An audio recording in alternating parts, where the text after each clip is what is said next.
پێکاتەکانی پارێزگای کەرکووک، ئەنجامدانی دیالۆگ بە شارڕێگەی چارەسەری کێشەکانی ئێستای کەرکووک وەسف دەکەن.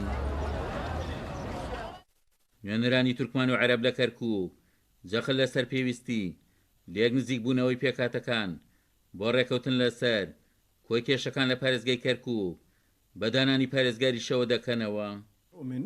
بأننا لا نجد طريق آخر غير الحوار لحل مشاكلنا. بڕوامان وایە جگە لە دیالۆگ هیچ ڕێگەیەک نامانگەێنێتە چارەسەری کێشەکانی کەرکووک.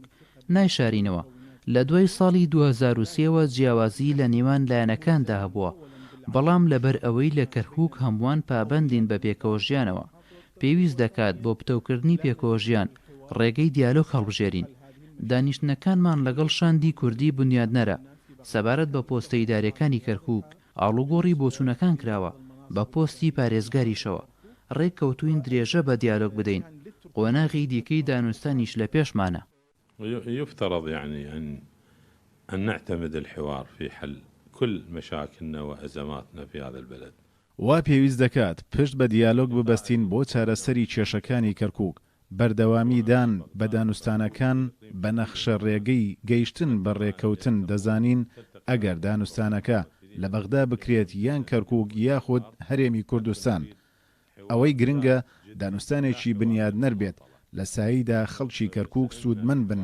نێوان پێکهاتەکان بۆشایی ئۆتۆ نییە کە چارەسەر نەکرێت.